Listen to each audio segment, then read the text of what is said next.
Bagaimana caranya mempertahankan rasa sayang saya kepada istri saya? Di Emang udah masuk enggak. Tetangga sama kita sama ya. Emang sama. Kita belum tahu. Silakan Kak Dodi.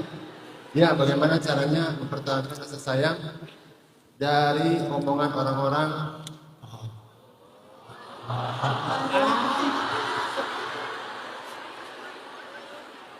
Itu yang pertama. Yang kedua, apakah ada dampak bagi orang tua jika saya memuliakan istri saya? Gimana? Dampak kalau misalnya Mas Dodi memuliakan istri Mas Dodi, dampak buat orang tua apa? Betul? Iya betul. Jawab. Betul. Dampak bagi orang tuanya Mas Dodi. Betul, kalau misalnya beliau memuliakan istrinya. Dampak di sini maksudnya gimana? Dampaknya Dapat pahalanya gitu. Oh. Salah satu di antara dua sebab azab kubur yang paling sering terjadi itu adalah namam. Jadi azab kubur itu ada dua sebab paling sering. Sebetulnya penyebabnya bukan cuma dua, tapi paling sering dua. Satu adalah tidak bersih dalam istinja ketika dia buang air, terutama buang air kecil. Itu kan suka diremehin, terutama laki-laki kan. Kadang-kadang kalau istinja itu di toilet umum atau apa, dia nggak suci, nggak bersih. Nah ini penyebab azab kubur yang pertama. Nah yang kedua, nah ini lebih parah lagi, namanya namam. Apa itu namam? Namam itu dari kata namimah, mengadu domba. Kalau bahasa surat, bahasa ayat Al-Quran itu hammalatal hatab. Kemana-mana bawa kayu bakar. Jadi bahasa Indonesianya ngomporin. Itu sama. Hammalatul hatab bawa kayu bakar, bahasa kita suka ngompor. Ngomporin orang aja, ngomporin suami buat cerai sama istrinya, ngomporin istri buat minta cerai pada suaminya, ngomporin tetangga untuk memusuhi tetangganya, ngomporin saudara untuk memutuskan silaturahim dengan saudaranya, ngomporin orang tua untuk mengutuk anaknya, ngomporin anak untuk durhaka kepada orang tuanya. Pokoknya dia manas-manasin, ngomporin, jelek-jelekin sampai orang itu jadi punya masalah dalam hubungan. Baik hubungan suami istri, keluarga, tetangga, dan seterusnya. Di grup juga kayak gitu, ngomporin teman-temannya supaya live grup, biar masuk grup dia, karena dia bikin grup juga di sebelah. Nah, orang yang kayak gini, ini nih kasihan. Gimana pun dia rajin ibadah, agak aneh ya. Orang malam tahajud, siang tirakat puasa, tapi lisan gak bisa dijaga. Padahal kata Nabi, yang paling sering membuat perempuan masuk neraka itu lisan. Yang paling sering membuat laki-laki masuk neraka itu kemaluan. Dua itu penyebab masuk neraka paling sering.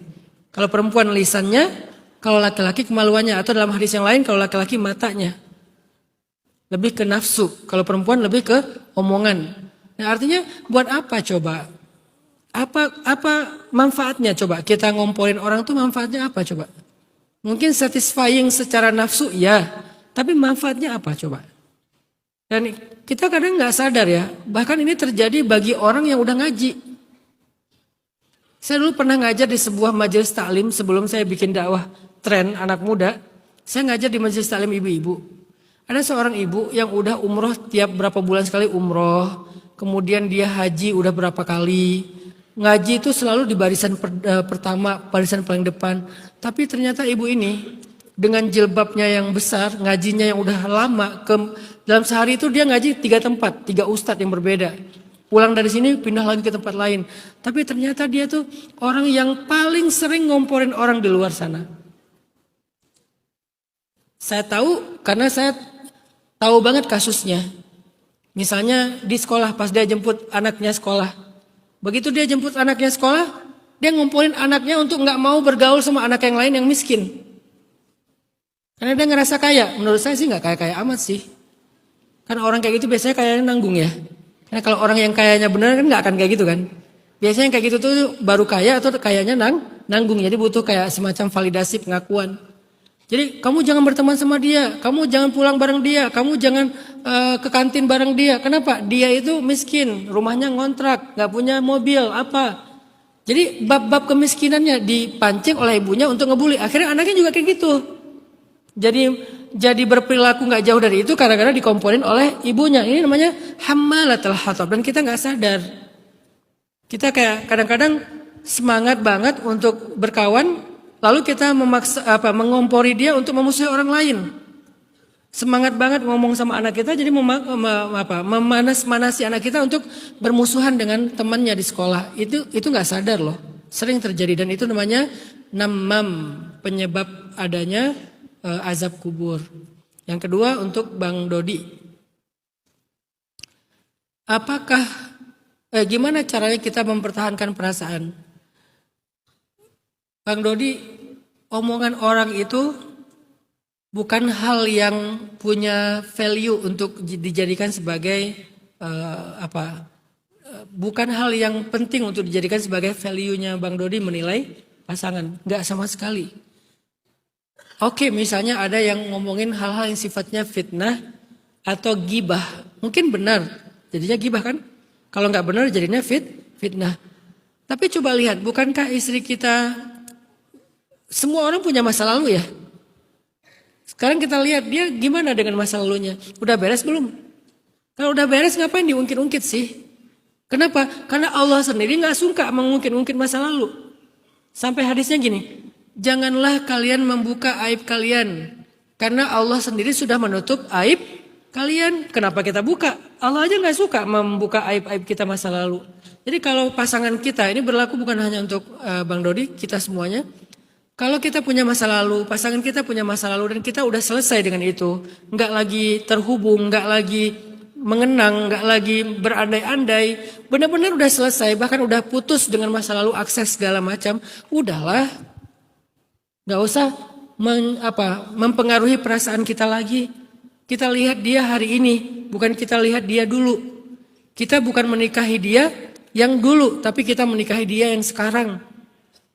Dia yang dulu gak kenal kita, dia yang dulu gak kenal Allah, dia yang sekarang kenal Allah dan kenal kita. Dia mencintai Allah dan dia mencintai kita. Kenapa kita gak mencintai dia yang sekarang?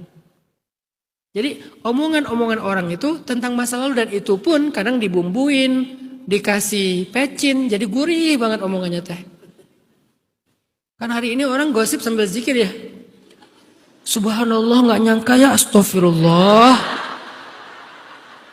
Makanya saya sebut dengan istilah lambe syariah, gosip sambil zikir. Itu udah dibumbu-bumbuin tuh, jadi kesannya kayak yang benar gitu. Dan itu direkam sama Allah di dalam surat An-Nur ketika ada fitnah terhadap Sayyidah Aisyah. Itu mempengaruhi perasaan Nabi loh sama Aisyah. Ada kan kejadiannya? Disebut dengan berita hoax. Bahasa Arabnya hadithul ifki. Kalau sekarang disebut hoax, berita bohong. Dan kalimat pembukanya innalladzina ja'u bil ifki usbatum minkum. Yang menyampaikan, yang menyebarkan berita bohong itu adalah orang-orang beriman di antara kalian sendiri. Yang tadi saya bilang, astagfirullah, nggak nyangka ya, subhanallah. Orang yang rajin zikir, rajin puasa, rajin duha, rajin tahajud, ngomongin orang. Usbatum minkum, orang kalian sendiri, bukan orang munafik. Orang munafik itu cuma nyebarin di awal, sisanya menyebar gara-gara orang mukmin. Akhirnya kayak yang benar. Akhirnya kita kayak percaya banget, itu mempengaruhi perasaan Nabi ke Aisyah. Nabi jadi mulai agak ada ganjelan gitu tentang Aisyah. Bener nggak ya? Sampai kemudian Allah sendiri yang membela Aisyah. La tahsabuhu hayyinan wa huwa 'indallahi 'azim, kata Allah kepada para penggosip ini. Jangan kalian anggap itu urusan yang hayyin, yang ringan. Itu besar dosanya di sisi Allah. Tadi nasihat kepada para tetangga itu besar dosanya di sisi Allah. Walaupun yang kalian omongin itu mungkin benar, tapi nggak layak untuk diomongin. Dan itu walaupun benar, besar dosanya di sisi Allah. Apalagi kalau sampai gara-gara omongan kalian merusak rumah tangga orang lain, maka itu lebih besar lagi dampaknya. Besar banget dosanya itu.